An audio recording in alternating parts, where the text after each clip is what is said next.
నువ్వు మారలేదు అని తెలుసు, మారవని కూడా తెలుసు. అందరూ నిన్ను చీకొడుతున్నా ఈ ఇంట్లో నిన్ను నేను భరిస్తున్నాను అంటే దాన్ని నువ్వు అడ్వాంటేజ్గా తీసుకోకు. పిచ్చి పిచ్చి వేషాలు వేస్తే పుచ్చ పగిలిపోతుంది.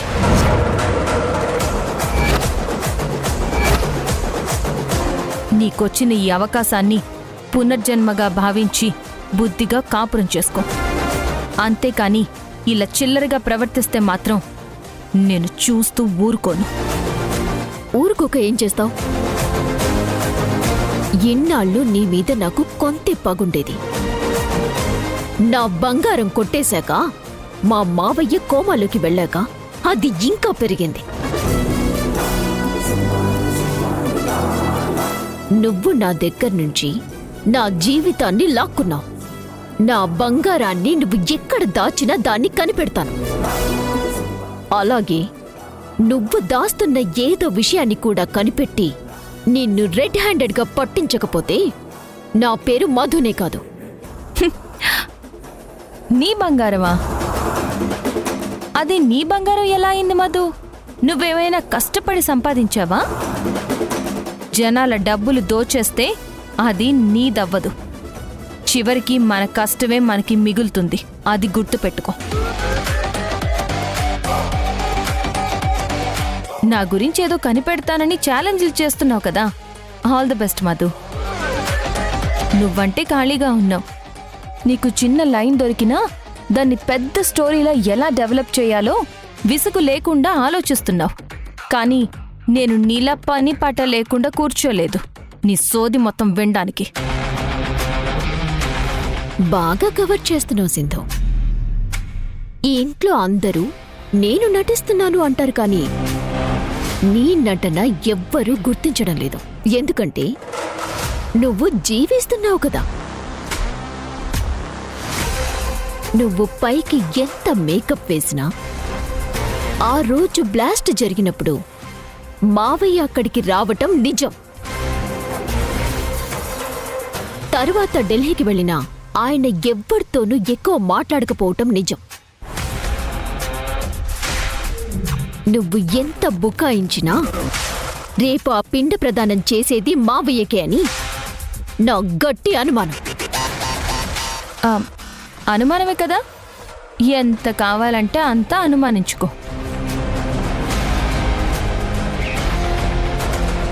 నా దగ్గర ప్రస్తుతం సాక్ష్యాలు లేవు కాబట్టి నేను ఏమీ చేయలేకపోతున్నాను సింధు. కానీ ఏ మాత్రం చిన్న క్లూ దొరికినా, ఏ మాత్రం కన్ఫర్మేషన్ వచ్చినా అప్పుడు నీకు ఎలా చెక్ పెట్టాలో నాకు బాగా తెలుసు. నిన్ను నడి రోడ్డు మీద నిలబెట్టకపోతే నా పేరు మధునే కాదు.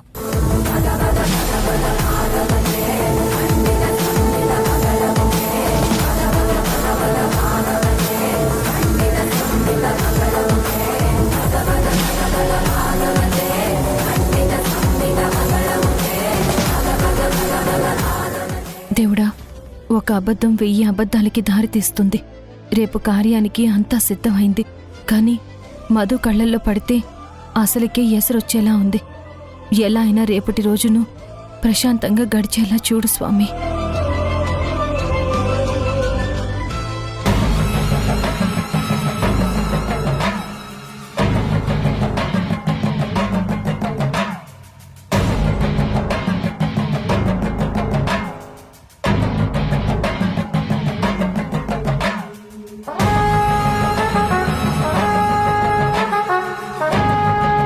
జనాల డబ్బులు దోచేస్తే అది నీదవ్వదు.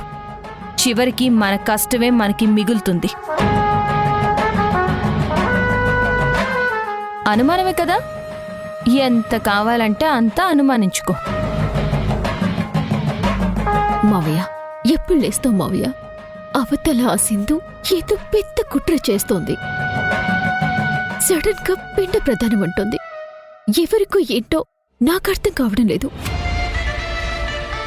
అది కనిపెట్టడం నా ఒక్కదాని వల్ల కావట్లేదు మావయ్య.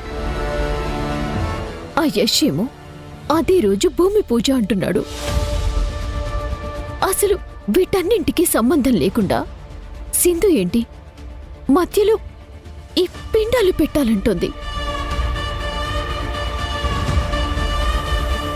ఆ చంద్ర చచ్చుంటాడని నాకు అనుమానంగా ఉంది మావయ్య. కానీ అప్పుడప్పుడు తన నుంచి కాల్స్ వస్తున్నాయి. ఇవేవి నేను అర్థం చేసుకోలేకపోతున్నాను. నీ అన్ని తెలివితేటలు నాకు లేవు కదా మావయ్య. నేను ఒంటరిదాన్నైపోయాను మావయ్య. మధు, నువ్వు ఎప్పటికీ ఒంటరిదాని కాదు మధు. నీకోసం నేనున్నాను. మీరా? మళ్ళీ మీరెందుకొచ్చారు? మీ వెనుకాల మీ భార్య రత్నం వస్తుంది. ఆ తర్వాత ఆవిడ చేసే రాద్ధాంతం భరించడం నా వల్ల కాదు. వెళ్ళండి ఇక్కడి నుంచి. లేదు మధు, ఆ రత్నం కళ్ళు గప్పి చాటుగా వచ్చేశాను. డబ్బు పోయినా పర్వాలేదు కానీ నువ్వు నాకు దూరం అయిపోతే నేను తట్టుకోలేను మధు. ఆ బాధని భరించే శక్తి నాకు లేదు.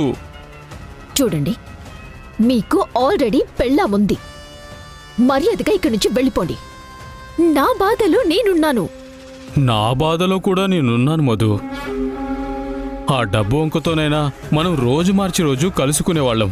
ఇప్పుడు ఆ డబ్బు పోయింది, నిన్ను కలిసే సాకు పోయింది. సరే, ఇప్పుడు అవన్నీ వద్దు. మా మావయ్య కోమాలో నుంచి బయటపడే వరకు ఏదైనా ఉంటే మనం కలిసి ప్లాన్ చేద్దాం. మావయ్య లేవుగాని ఆయనకి గుడ్ న్యూస్ చెప్పాలి. నువ్వు చెప్తే ఏదైనా చేస్తావు మధు. ఆయన నువ్వు కలిసి అనే పదం వాడావు చూడు, అబ్బా, అది నాకు బాగా నచ్చేసింది. అయితే వినండి, మా ఇంట్లో సింధు ఎవ్వరికీ తెలియకుండా ఏదో చేస్తోంది. అది మనం తెలుసుకొని రెడ్ హ్యాండెడ్గా పట్టించాలి. ఆ పిండ ప్రధానం ఎక్కడ, ఎవరికి చేస్తున్నారో మనం కనిపెట్టాలి. మీరు నాకు టచ్లో ఉండండి, నేను మీకు టచ్లో ఉంటాను. సరేనా? టచ్లో ఉందాం, బాగా టచ్లో ఉందాం. ఓరి నాయనో, ఎవరెవరికి టచ్లో ఉంటారో నా దొంగ మొగుడా. ఓరే దుబాయ్ వెళ్ళా మొగుడా, నా కళ్ళు కప్పి ఇక్కడికొచ్చి రొమాంటిక్ డైలాగులు కొడతావా? డబ్బులు పోయినా పర్వాలేదు కానీ మధు దూరం అయితే తట్టుకోలేవా?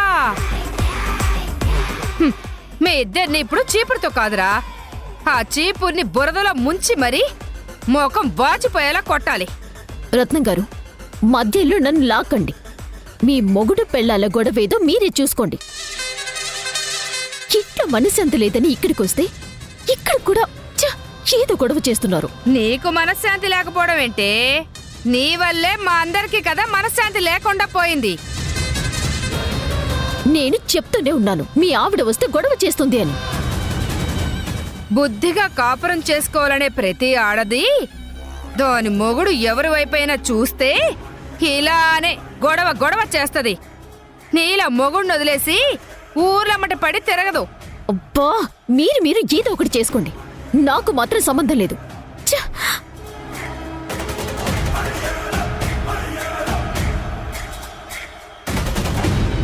నిన్నెలా వదిలేస్తే నువ్వు మరీ మితిమీరిపోతున్నావు. రా ఇంటికి, నీకు ఏ టచ్ కావాలో అక్కడ తేల్చుకుందాం. నీకు దండం పెడతానే, నీకు పుణ్యం ఉంటుంది.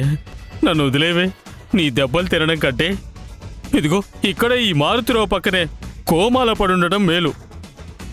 ఒరే మారుతిరావు, నువ్వు బయటికొచ్చి ఉద్ధరించేది ఏమీ లేదు. ఇక్కడే ఇలాగే కోమలో ఉండు, వీలైతే ఇక్కడే చచ్చిపో. నీ దినకర్మలన్నీ నేనే దగ్గరుండి గ్రాండ్గా జరిపిస్తాను. అంతేకాని బయటికొచ్చి నా మొగుడికి ఇలాంటి పిచ్చి పిచ్చి ఐడియాలు ఇవ్వకు. మారుతిరావు, నువ్వు మావిడ మాటలని తొందరపడి చచ్చిపోయావు. నువ్వు ఉంటేనే నాకు దిక్కు. నువ్వు లేకపోతే నా రాజకీయ భవిష్యత్తు, ఆ మధు అంతా శూన్యం. నువ్వు లేవాలి, నువ్వు లేస్తావు. వీడు లేచినా సరే మళ్ళీ కొట్టి మరీ కోమాలోకి పంపిస్తాను. వీడిని నేను అస్సలు బయటికి రానివ్వను. నువ్వు పదయ్యా ఇంటికి. రా. రత్నం,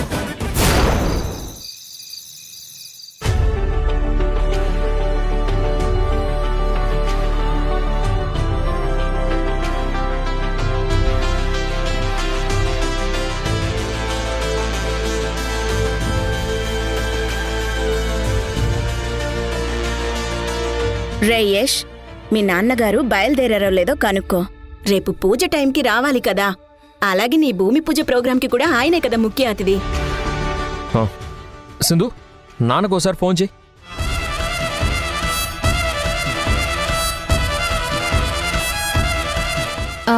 యష్, ఇందాక మావయ్యకి ఫోన్ చేశాను. ఆయన బిజీగా ఉన్నాను, తిరిగి నేనే కాల్ చేస్తానన్నారు. ఆయన చేసినప్పుడే మనం మాట్లాడదాం యష్. ఆయన ఢిల్లీ వెళ్ళినప్పటి నుంచి అంత బిజీగా ఉన్నారా? ఎంత అవసరమైనా తిరిగి ఫోన్ చేయరా? నేను ఇప్పుడే ఆయనతో మాట్లాడాలి. అసలు ఎక్కడి వరకు వచ్చారో నాకు తెలియాలి కదా. ఇక్కడ చేయాల్సిన పనులు కూడా చాలా ఉన్నాయి. ఆ పనులేవో నాతో చెప్పొచ్చు కదా అత్తయ్య. నువ్వన్నీ నాతో చెప్పే చేస్తున్నావా ఏంటి?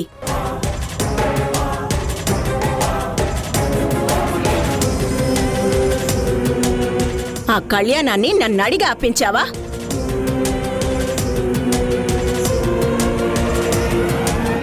నువ్వు ఎప్పుడైతే ఆ కళ్యాణాన్ని ఆపించావో అప్పుడే నీ మీద నాకు నమ్మకం పోయింది సింధు.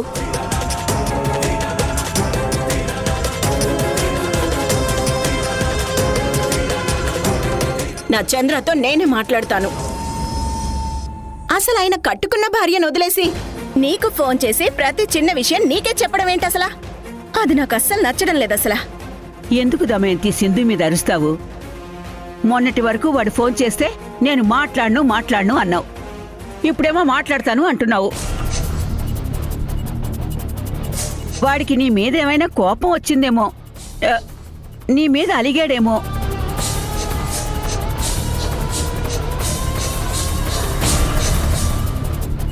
అందుకే నీతో మాట్లాడడం మానేశాడేమో.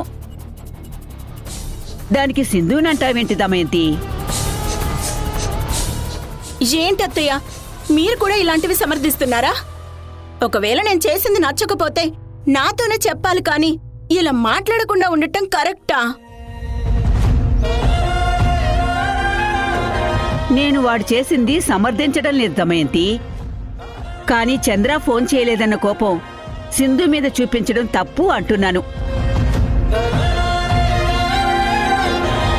ఒకవేళ నువ్వేమైనా తప్పు చేసావేమో ఆలోచించుకో. సరే అత్తయ్య, నాదే తప్పు అనుకుందాం. ఇప్పుడే నేను చంద్రాని క్షమించమని అడుగుతాను. సింధు, నువ్వు ఫోన్ చెయ్యి.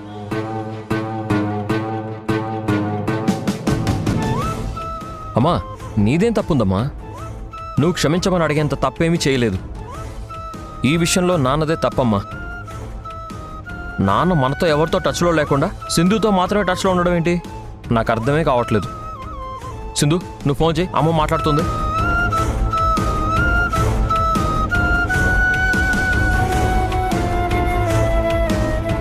చేయి సింధు.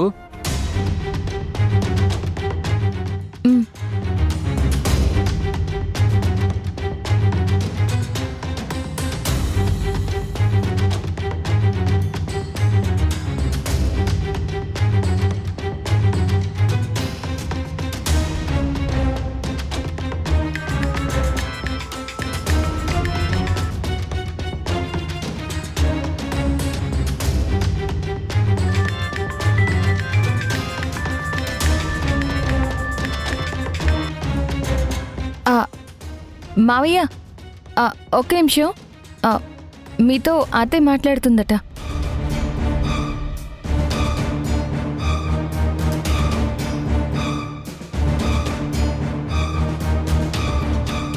హలో దాము.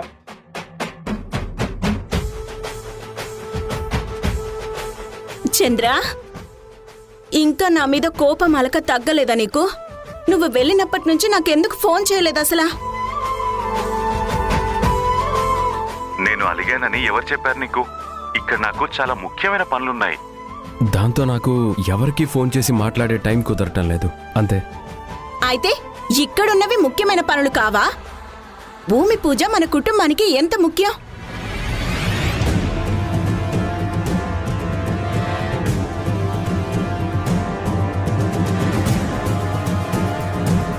యష్, సింధు దీనికోసం ప్రాణాల మీదకి తెచ్చుకున్నారు.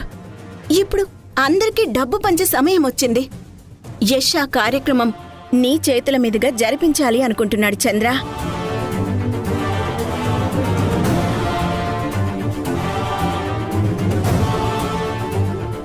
అది కొడుకుగా వాడు మనకిస్తున్న గౌరవం. దీనికన్నా మీరు ఢిల్లీలో చేస్తున్న ఏ పని ముఖ్యం కాదు చంద్ర. ఒకవేళ అది ముఖ్యమే అయితే రేపు మీరిక్కడికొచ్చి భూమి పూజ అయ్యాక వెంటనే తిరిగి ఢిల్లీ వెళ్ళిపోండి. నేను ఏమీ అనను, కానీ రేపు మాత్రం ఎట్టి పరిస్థితుల్లో మీరు ఇక్కడ ఉండాలి, ఉండి తీరాలి.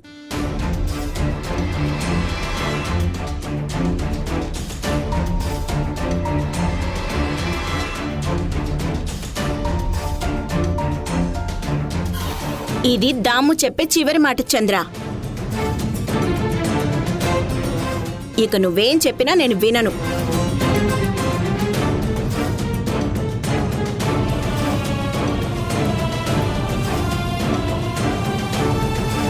ఇప్పుడు నాన్న పరిగెత్తుకుంటూ వస్తాడు చూడమ్మా.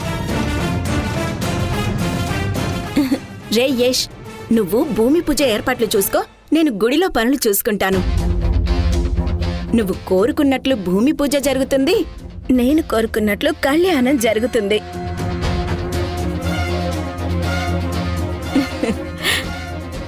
ఇందులో ఏ మార్పు లేదు.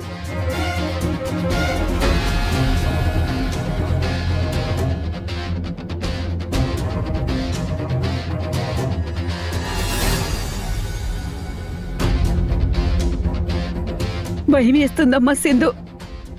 తెల్లవారితే వాడు రాడు.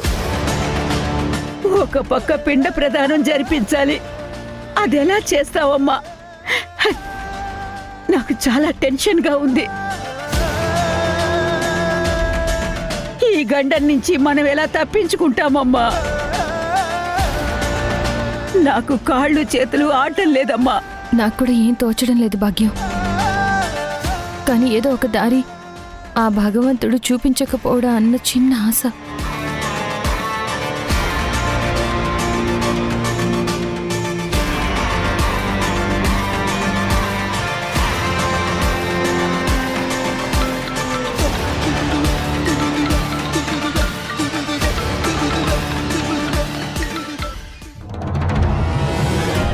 చాలా థ్యాంక్స్ సిద్ధు.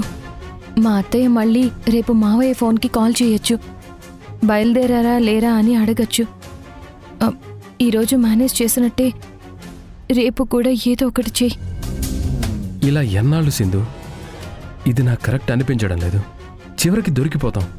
అయితే ఆ చివరి వరకు కాపాడు సిద్ధు. నాకు తెలుసు నేను నీ మీద వేసింది చిన్న బాధ్యత కాదని. కానీ నేను నిన్ను తప్ప ఇంకెవరిని అడగలేను, నమ్మలేను. ప్లీజ్ సిద్ధు, అర్థం చేసుకో. సరే.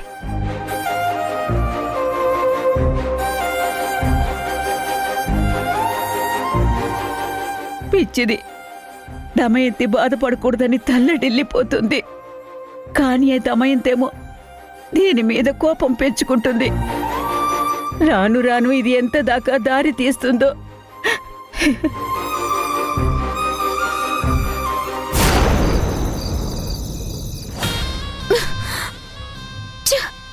అవకాశం దొరికినప్పుడల్లా ఇల్లంతా వెతుకుతూనే ఉన్నాను. అయినా బంగారం కనిపించడం లేదు. అసలు ఎక్కడ దాచుంటుంది?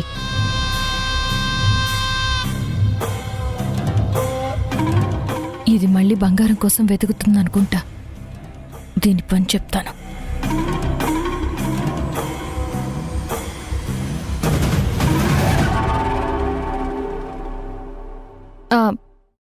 తేజ, రా సింధు. చెప్పు సింధు. ఇప్పుడు మధు ఎక్కడుంది తేజ? ఏమైంది సింధు? ఇక్కడెక్కడ ఉండాలి? తన ఇంట్లో ఎందుకుంటుంది తేజ? నువ్వు ఉంచబట్టి. నేనెందుకుంచాను? నేనిక్కడ తనను ఉంచింది మావయ్య నువ్వు కూడా మధుతో సంతోషంగా ఉండాలి అని అనుకున్నారు కాబట్టి. తనతో ఉంటే సంతోషం ఉండదు సింధు. అయితే అది మార్చు తేజ. పిల్లలు తప్పు చేస్తే అందులో సగ భాగం తల్లిదండ్రులది కూడా అవుతుంది.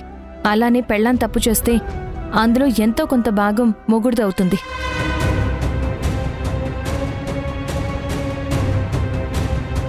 నిన్ను వదిలేసి బంగారం వైపు పరిగెడుతుంది అంటే ఎక్కడో నువ్వు కూడా తనకి నేనున్నాను అన్న భరోసా ఇవ్వలేదేమో.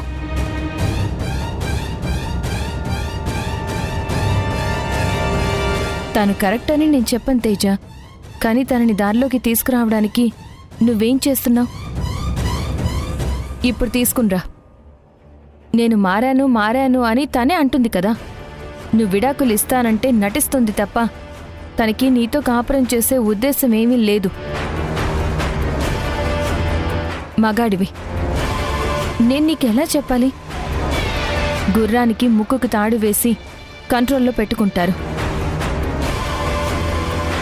ఇలాంటి ఆడదాన్ని ఎలా కంట్రోల్లో పెట్టుకోవాలో అలాగే పెట్టుకో తేజ. ఈ ఇంటి పెద్ద కోడలు తను.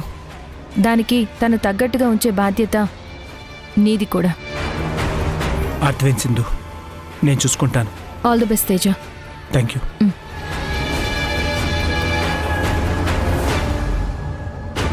మధు, ఇప్పుడుంటుంది నీకు.